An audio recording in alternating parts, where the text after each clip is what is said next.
为何男人会沦为果树的养料，生不如死？只因未来地球爆发了核战争，整个世界变成了一片废土，幸存的人类为了争夺有限资源，不是你死就是我活。然而就是这个残酷的末日，却还隐藏着一片世外桃源。这里的土地没有遭到核污染，人们靠着勤劳的双手过上了安居乐业的生活。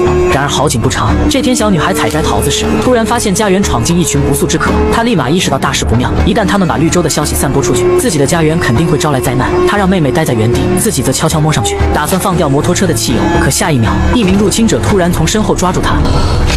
惨叫声瞬间吸引了所有人的注意，福瑞挣脱后赶紧逃跑，慌不择路地爬上一处岩壁，可却被入侵者的骨鞭给拉了回来。福瑞赶紧吹响胸前的哨子，入侵者意识到大事不妙，急忙一拳将他打晕。幸好不远处的母亲听到了哨音，迅速召集武装小队出动，可等他赶到时，早已没有了对方的踪影。两人骑着宝马在后面追赶，当看到入侵者的身影时，妹妹迅速下马，摆好姿势，瞄准开枪，成功放倒了一人。入侵者见状急忙跳下车，准备骑走这辆摩托时，却被赶来的母亲一刀送上西天。随后他换上摩托，打算独自一人前去营救女儿。妹妹把所有的弹药交给他，并叮嘱一定不要留下任何活口，不然家园随时会迎来灭顶之灾。殊不知这一走竟是有敌。此时还有3名逃窜的入侵者，骑在最后面的突然被一枪放倒。同伴见状赶紧停车，把这辆大马力摩托的油箱拆走，甚至还卸下了一个轮胎，防止身后追击的敌人得到。可这难不倒赶来的母亲，她把自己的油箱拆下，装在了这辆摩托上，再将轮胎换过来，就得到了一辆大马力摩托。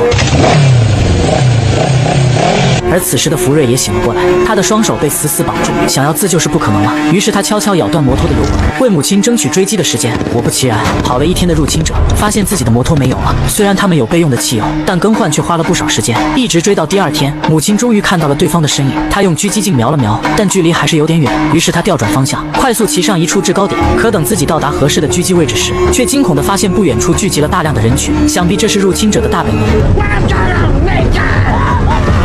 蒙面男还没高兴2秒，就被一枪送往了天堂。由于最后一人拿着女儿当挡箭牌，母亲也不敢贸然开枪，只能眼睁睁看着对方到达大本营。营地的人看到同伴带回一个小女孩，纷纷围了上来。老头激动地告诉所有人，自己发现了一处丰饶之地，这个小女孩就是那里抓来的。头目想知道地点在哪里，但老头可不傻，这要是说出来，功劳就成他的了。于是表示要亲口告诉首领。老头高兴地准备前往时，福瑞把他的骨鞭卡进车轮，下一秒，老头被骨鞭割断了脖子。母亲见状，终于松了一口气，只要女儿不开口，这群人永远都不会知道绿洲的位置。但事情哪有这么简单？头目把福瑞带进帐篷，告诉首领他来自丰饶之地。医生检查了一番女孩的身体，果然没有遭到核辐射的污染。首领锤哥想知道地点在哪，可此时的老头已经奄奄一息，根本无法开口说话。他们粗暴地将老头盗领，想要让他画出路线。福瑞见状立马连踹几脚，老头直接当场去世。原以为自己要遭到非人的折磨，却没想到锤哥竟一副好心肠的态度。不仅如此，锤哥还命令手下用珍贵的淡水把福瑞洗漱得干干净净。这时女人发现他口袋里的桃子，一把抢了过来。他们已经10年没见过了，守卫想通知自己的兄弟也来尝尝，不料刚打开帐篷，却被福瑞的母亲击倒在地，眼看还有一个活口。母亲刚准备解决时， I'm a mother too. I will say nothing, not a word.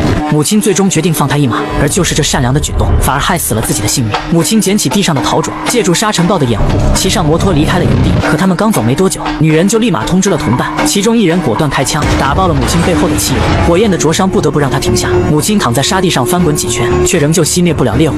最后她脱掉外套，驾驶摩托快速离开。可没开一段距离，母亲就听到后面传来摩托声。她停下车往后看去，发现敌人已经追了过来。原来锤哥放出猎犬，闻着地上的血迹，一路跟踪了过来。母亲明白这么下去谁也逃不掉，于是她把桃种交给女儿，希望女儿能好好活下去，让这颗种子生根发芽。接着她让女儿驾驶摩托离开，自己则留在原地，为女儿争取撤退的时间。很快敌人就追了上来，并且包围了这里。面对一群人的蜂拥而上，他很快就被对方控制住。而福瑞因为放心不下母亲，竟重新折返了回来。此时的锤哥一改之前的态度，威胁福瑞只要说出地点，就停止对母亲的折磨。最终福瑞没有说出地点，眼睁睁看着母亲被折磨致死，就此一颗复仇的种子在他的心中埋下。往后的日子，福瑞被关在铁笼里，跟着锤哥的机车队到处游荡，只为寻找到传说中的绿洲。这天他们遇到了一个战争男孩，他说自己知道一个丰饶之地，那里不仅有取之不尽的淡水，还有用之不竭的蔬果。锤哥听后没有犹豫，立马率领车队前往，很快便抵达了目的地。这里生活着大量的难民，当成群结队的机车出现时，他们吓得纷纷躲了起来。整个堡垒被机车队包围住，他们集体发出摩托的轰鸣声，想要震慑这里的统治者。但锤哥这次惹错人了，因为堡垒的主人是比他还要残暴几分的不死老乔。不死乔拥有1000名被洗脑的战争男孩，任何一位只要被选中，都心甘情愿地为他做出牺牲。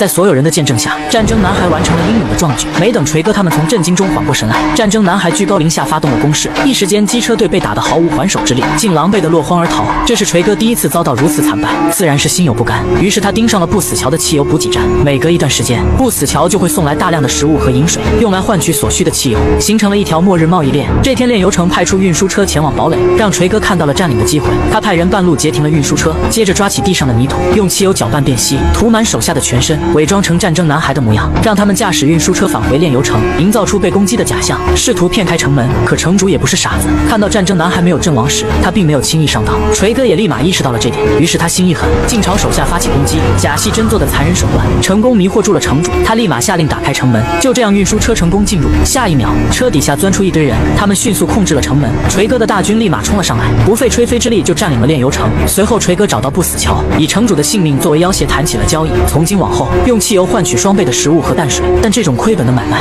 不死桥哪会答应？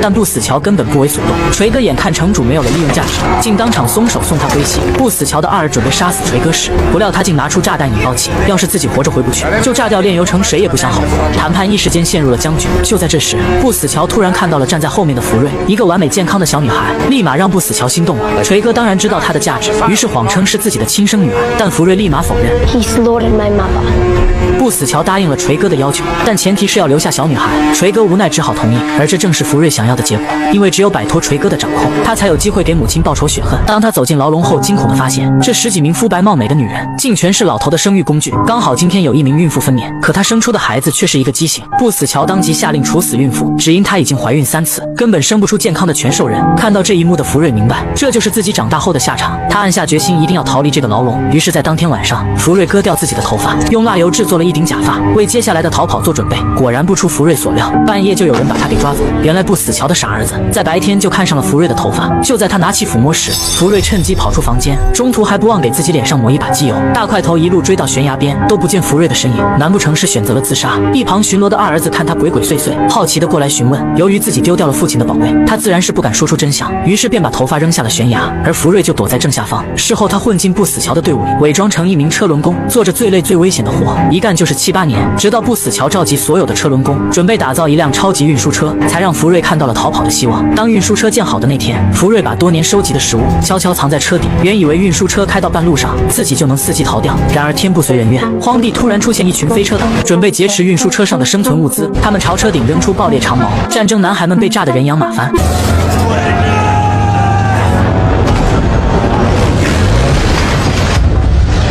福瑞藏在车底的食物全部掉落，这就意味着他逃跑的希望破灭。更糟糕的是，飞车党还往车底下安装了一枚炸弹。福瑞见状，正准备拆除时，不料被对方发现，敌人冲上来，想要把福瑞从车底拽下来。就在这危急关头，一名战争男孩启动机械爪，连人带车抓起来，投放到行驶的车轮上，敌人瞬间被碾压成肉饼。福瑞剪掉炸弹引线，收起来作为备用，因为他清楚一旦运输车被攻陷，自己肯定也难逃一死。于是他点燃手中的炸弹，也加入了这场战斗。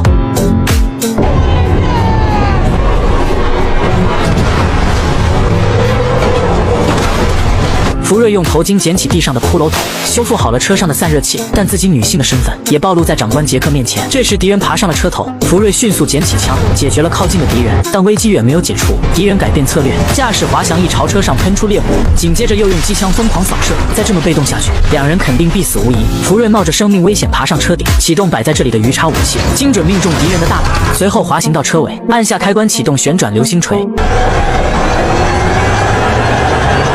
仅剩的敌人被卷入其中，当场就领了盒饭。做完一切，福瑞拿起枪对准杰克，威胁他靠边停车。身为队长的杰克丝毫不慌，脚底一个急刹，把福瑞撞得晕头转向，紧接着将他瞬间推下了车，随后加大油门扬长而去。福瑞被扔在了荒地，没有食物和交通工具，他必死无疑。但杰克突然折返了回来，原来他看中了福瑞的本领，打算收入麾下，教他废土世界的生存之道。If you survive everything we take on together, you'll have all the skills you need to get wherever you want to go. 看到杰克如此诚心，福瑞当即选择了加入，成为了禁卫官的一员，每天跟着杰克运输物资。而运输的地方一共有2个，一个是武器工厂，一个是炼油城。这天他们像往常一样来到炼油城，准备用带来的食物交换汽油。不料这里的老大锤哥不仅不给汽油，反而纵容手下抢夺食物，并且要求他们给不死桥带话，必须要用更多的食物才能换取汽油。眼看对方人多势众，他们也只好无功而返。不死桥得知这一情况后，自然是不会吃这个哑巴亏。他命令杰克前往武器工厂，运回所有的武器弹药，准备与锤哥开战。眼看战争即将打响，福瑞拿出自己家园生长的桃种，邀请杰克跟他一起回家。杰克也厌倦这种打打杀杀的生活，当即就同意了下来。在前往武器工厂的路上，福瑞被安排到队伍的最后面，两人约定运回弹药就准备开溜。殊不知前方早已设下了埋伏，等他们到达武器工厂时，却发现这里竟一个人影都没有。杰克赶紧下令撤退，但早已为时已晚，敌人发动突袭，打了他们一个措不及防，只有队伍后面的福瑞逃出门外。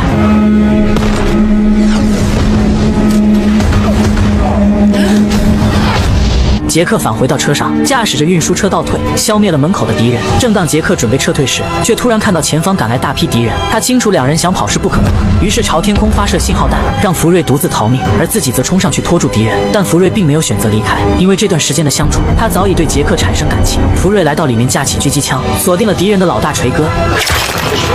确认狙击手的位置后，锤哥举起火箭筒，用手下的身体作为挡箭牌，一发射了过来。好在只是击中地面，发生了坍塌。福瑞并没有什么大碍。看到心爱的女人受伤，杰克驾驶运输车直接撞向塔台，锤哥及时抓住一旁的建筑，这才没有掉进熔岩里。而杰克驾驶的运输车不慎被敌人的吊机勾住，正在往下面的悬崖坠落。危急关头，福瑞驾驶着一辆摩托赶到，扔出手中的铁钩，成功救下了杰克。趁着锤哥的手下还在营救他，两人驾驶摩托扬长而去，随后换上汽车迅速离开此地。死里逃生的锤哥哪能放过两人，立马驾驶越野车展开追击，就连大铁门也挡不住他的去路。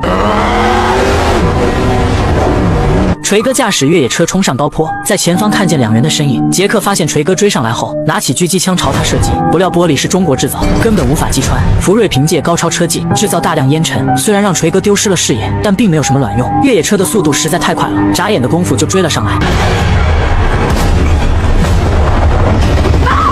此刻的两人都身负重伤，再也没有力气反击。小汽车被越野车撞翻在地，最终两人被抓了起来。为了折磨他们，锤哥命令手下绑住杰克，让他被摩托车拉着跑，而福瑞则绑在越野车上，亲眼观看心爱的人活活累死，一直持续到太阳落山。锤哥眼看时间差不多了，便让手下全部停车。正当他准备处死福瑞时，却发现他早已不见了踪影。原来福瑞弄断了自己的手臂，悄无声息地逃了出来。时间来到第二天，堡垒这边的不死乔通过望远镜发现炼油城上空出现大量浓烟，他担心锤哥炸毁炼油城，刚想派出军队前往时，及时被赶回来的福瑞劝住。To draw you to Gastown, he wants you to leave the Citadel exposed. So we stay here. 不死乔听后打算将计就计，让手下在地上掀起尘土，营造出前往炼油城的假象。这一招果然迷惑住了锤哥，他当即带领所有的机车队向堡垒发起总攻。正面硬刚的话，锤哥的机车队根本打不赢不死乔的军队。经过几天几夜的战争，机车队被消灭殆尽，锤哥带着仅剩的手下落荒而逃。但福瑞哪会轻易让他逃掉？他将油门加到最大，从高坡上径直冲了下来。几名小卡咪瞬间被撞翻在地，可等福瑞靠近才发现这人竟是锤哥的替身，他当即把对方撞进流沙中。